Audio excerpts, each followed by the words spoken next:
Sukanta academy learning অ্যাপসের তরফ থেকে সবাইকে স্বাগত।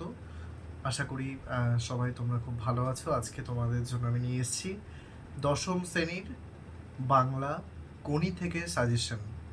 দশম শ্রেণী বাংলা দ্বিতীয় পর্যায়ক্রমিক মূল্যায়নের গণির সম্পূর্ণ সাজেশন আজকে তোমাদের জন্য আমি নিয়ে এসেছি।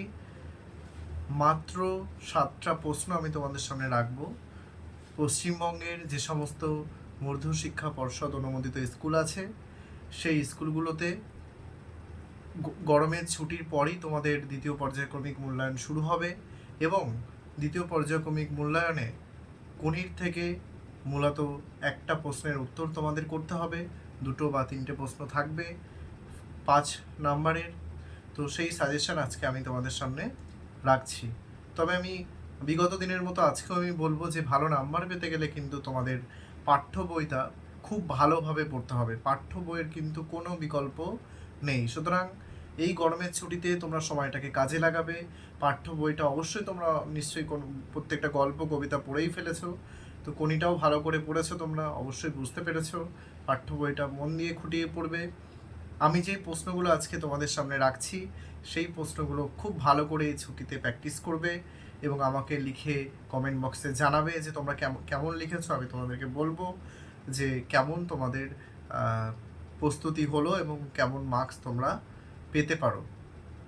তো এবারে আমি তোমাদের দেখাবো যে দশম শ্রেণী বাংলা দ্বিতীয় পর্যায়ক্রমিক মূল্যায়নের কোনির কী কী গুরুত্বপূর্ণ প্রশ্ন তোমাদের সেকেন্ড সামেটিভ এভলিউশনে আসতে পারে। ভিডিওটি দেখার আগে, প্রশ্নগুলি দেখার আগে আমি আবারও বলবো, যদি চ্যানেলে নতুন হয়ে থাকো চ্যানেলটা সাবস্ক্রাইব করবে, পাশের বেল আইকন প্রেস করে সমস্ত নোটিফিকেশন অল করে রাখবে, যাতে এ ধরনের সমস্ত ভিডিও বিগত দিনে আমি তোমাদের প্রথম পর্যায়ক্রমিক মূল্যায়নের সাবজেক্টে সাজেশন দিয়েছি, দ্বিতীয় পর্যায়ক্রমিক দেবো এবং মাধ্যমিক, উচ্চ মাধ্যমিক, অন্যান্য ক্লাসের বিষয়ভিত্তিক সাজেশনও তোমাদেরকে দেবো। তো অবশ্যই লাইক, কমেন্ট, শেয়ার করো এবং সাবস্ক্রাইব করে রেখো চ্যানেলটাতে। এবার দেখে নেব দ্বিতীয় পর্যায়ক্রমিক মূল্যায়নের কোনির কী কী গুরুত্বপূর্ণ প্রশ্ন তোমাদের স্কুলের পরীক্ষাগুলোতে আসতে পারে। তোমাদের সামনে দশম শ্রেণীর বাংলা সাজেশন কোনি থেকে গুরুত্বপূর্ণ প্রশ্ন রেখেছি, যেগুলো সেগুলো তোমাদের সামনে ধরেছি। মাত্র 7টা প্রশ্ন। আশা করব পশ্চিমবঙ্গের যে সমস্ত স্কুলে দ্বিতীয় পর্যায়ক্রমিক মূল্যায়ন।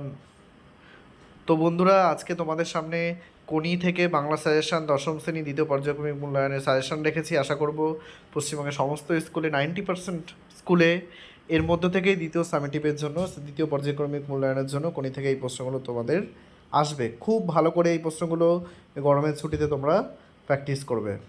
প্রথম প্রশ্ন, বুঝলি আমাদের শত্রু হচ্ছে সময়, এই ঘড়িটা। জীবনের সঙ্গে সময়ের শত্রুতার বিষয়টি বক্তা কীভাবে ফুটিয়ে তুলেছেন তা কোনি গল্প অবলম্বনে লেখো। এই প্রশ্নটা খুব ভালো করে পড়বে। সেকেন্ড কোশ্চেন, বিষ্ণুধর চমকে উঠল, বিষ্ণুধরের চমকে ওঠার কারণ কী? বিষ্ণুধরের চারিত্রিক বৈশিষ্ট্য আলোচনা করো। 4 বছরের মধ্যে প্রজাপতি ডানা মেলে দিয়েছে, প্রজাপতি সম্পর্কে কি জানো? প্রজাপতিকে ঘিরে ক্ষিতিশ সিংহের পরিবারের কোন ছবি ধরা পড়েছে? এটা খুব ভালো করে প্র্যাকটিস করবে। পরের প্রশ্ন, খিদ্দা এবার আমরা কি খাবো, কার উক্তি? এই উক্তির মাধ্যমে বক্তা জীবন সম্পর্কে যে চিত্র পাওয়া যায় তা বর্ণনা করো। এই প্রশ্নটা অতি গুরুত্বপূর্ণ প্রশ্ন, তোমরা দ্বিতীয় পর্যায়ক্রমিক মূল্যায়নের জন্য এটাও ভালো করে পড়বে। পরের প্রশ্ন, যন্ত্রণার সময় তোর অপোনেন্ট, বক্তা কাকে কখন কথা বলেছেন? বক্তার এরূপ মন্তব্যের কারণ কি? এটাও তোমরা ভালো করে প্র্যাকটিস করে যাবে পরীক্ষার জন্য।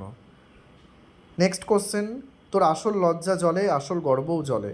বক্তা কোন প্রসঙ্গে এই উক্তি করেছেন? বক্তা উদ্দিষ্ট ব্যক্তিকে আর কিভাবে উৎসাহিত করেছেন তা গল্প অবলম্বনে লেখো।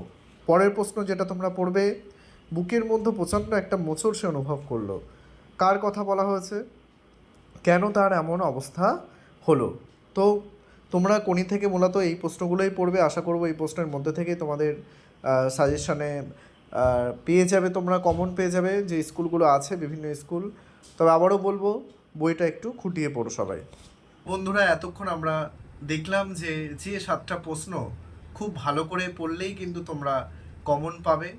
তোমাদের কোনি থেকে দ্বিতীয় পর্যায়ক্রমিক মূল্যায়নের প্রশ্ন উত্তর হিসাবে তোমরা লিখতে পারবে। আশা করি এই ভিডিওটা তোমাদের সাহায্য করবে এবং বন্ধুদের মধ্যে শেয়ার করো, তাদেরকে জানাও যে দ্বিতীয় পর্যায়ক্রমিক মূল্যায়নের কোনির যে প্রশ্ন সেগুলো সাজেশন ইতিমধ্যেই এই ভিডিওর মাধ্যমে তোমরা পেয়েছো। আশা করি এগুলো পরীক্ষায় আসবে। মন দিয়ে পড়াশোনা করবে। স্কুলের শিক্ষকরা যদি এরকম প্রশ্ন ছাড়া আরও প্রশ্ন করিয়ে থাকে সেটাও আমাকে কমেন্ট বক্সে জানিও, আমি তোমাদেরকে উত্তর পাঠানোর চেষ্টা করব। এবং এই ছুটির দিনগুলোতে অবশ্যই কাজে লাগাও, যেভাবে তোমাদের থাকতে বলছে ছুটির মধ্যে, যে নিয়মগুলো পালন করতে বলছে, বিভিন্ন প্রজেক্ট ওয়ার্ক আছে বা অন্যান্য পড়াশোনা ভিত্তিক যে কাজগুলো থাকবে তোমরা ঘরে বসেই সেগুলো করবে। এবং আমাকে জানিও তোমরা ছুটিটা কেমন কাটাচ্ছ, কেমন প্রস্তুতি নিচ্ছ। এবং আমি অন্যান্য সাবজেক্টেরও দ্বিতীয় পর্যায়ক্রমিক মূল্যায়নের ভিডিওগুলো বিগত দিনে দিতে থাকবো। এবং দেখো, চ্যানেলটা ভালো লাগলে অবশ্যই লাইক, কমেন্ট, শেয়ার এবং সাবস্ক্রাইব করো। তো সবাইকে অসংখ্য ধন্যবাদ। সবাই খুব ভালো থেকো।